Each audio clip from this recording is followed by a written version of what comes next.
If they're at the negotiation table and you have a solution-focused attorney, they're trying to figure out how to divide this pie in a way that works for everyone.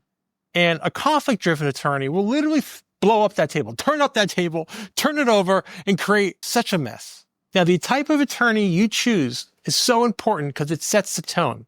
Sets the tone for the type of divorce you want and post-divorce life you want. Welcome to Getting Divorced Without Losing Your Mind. I am Corey Shapiro. I'm here to help you become more creative, less reactive in your divorce. This is a time to work on your divorce, not just in it. The more you can work on it, the smarter you can be. So let's take some time here and work on a concept that I think is really important to help you move forward to achieve your long-term divorce vision. And that is the difference between a conflict-focused attorney, not only a litigator, but a breed of litigator, which is about leverage and about destruction and about intimidation, and a solution-focused attorney. And how are these two different attorneys, how are they out there?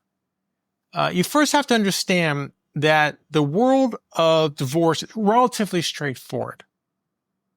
It's a straightforward law in most cases. It's well settled. What's complicated is the emotion that we're bringing to it. And it takes so much time to grieve, usually 2 years, that you're stuck, especially if you've just been surprised by your divorce. You're stuck in this abyss, it feels like, where you have to focus on your divorce, where you can't even think about these things because you're so angry or anxious or depressed. Think about this as an idea. Think about a sink and the plumbing. The plumbing is the legal system. It works.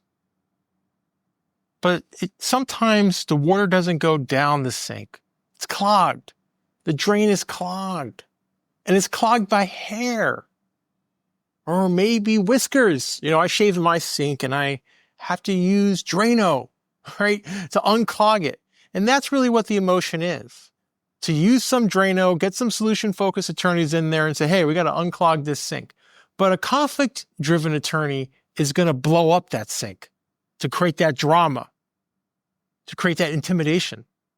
And they're going to really fight for you. They're going to be your warrior. They're going to zealously advocate for you. And that might feel really good. But at what cost? At what cost? Not just financial cost, but what emotional cost, especially if you're co-parenting. You got to think decades in the future, especially if you have young children. Think about your kids' graduation. Can you make that a lovely experience, not just a civil experience? Can you put aside your differences that are long gone and be really, heartwarming? Can you do that for their wedding? Can you do that for their wedding? And that's really what a solution-focused attorney sees.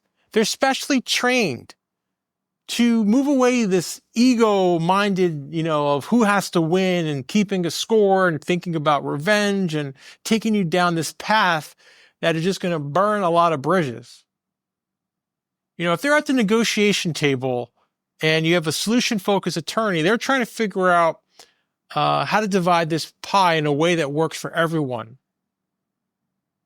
And a conflict-driven attorney will literally blow up that table, turn it over, and create such a mess. And maybe you want that drama. Maybe that's what you need to move someone forward. I don't think you need it in most cases, but maybe you do in some cases. Now, what happens when these two people clash? When someone comes to the negotiation table, wants to just divvy up the pie, and the other person's making a mess, carrying on, creating unnecessary drama. How does that work? Well, unless the solution-focused attorney takes a step back and adapts and realizes what's going on, they're going to get steamrolled. It happened to be early in my career where you have people who are just blowing up things, making outlandish positions. And if you take them seriously, and it seems serious, then they're going to have you, hook, line, and sinker. So you have to have someone with experience to see through these tactics,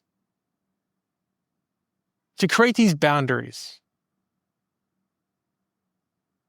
and to make them know that you're not going to be intimidated by what they're trying to do. Now, if you don't want to do that, and I don't blame you, and you don't want to fight them, fire with fire sometimes, then think about the collaborative divorce process. That's where you have two specially trained attorneys who are not going to court, who are only working on the same side for the best interests of this family. They're going to advocate your position, but they're going to think about everything globally. How can everything work? How can everything be intertwined? And if they can't do it, they're not going to go to court. So there's no financial incentive for them to do any type of shock and awe, create any noise or any drama or anything that a conflict-focused attorney does. Now, the type of attorney you choose is so important because it sets the tone. Sets the tone for the type of divorce you want and post-divorce life you want. So you're listening to this now, and you realize that in most cases, it's always better to go with diplomacy first if you can, and finding a solution-focused attorney who will look towards your long-term best interests is probably the best way to go in most situations. And if you can't do that, then you really need an experienced attorney who can adapt to different styles so they can counteract these tactics and then move you on to your best life ever. And that's all you want, isn't that? Your best life ever. I'm Corey Shapiro. Thanks for tuning in. This is Getting Divorced Without Losing Your Mind. Remember, stay creative, not reactive. Thank you for tuning in to the Getting Divorced Without Losing Your Mind podcast. We would love to hear your feedback. Send Corey an email to feedback@gettingdivorced.org. And if you've read his book, please consider leaving an Amazon review. This podcast offers general information only. It cannot replace legal advice. If you need tailored advice, contact an attorney licensed to practice in your area.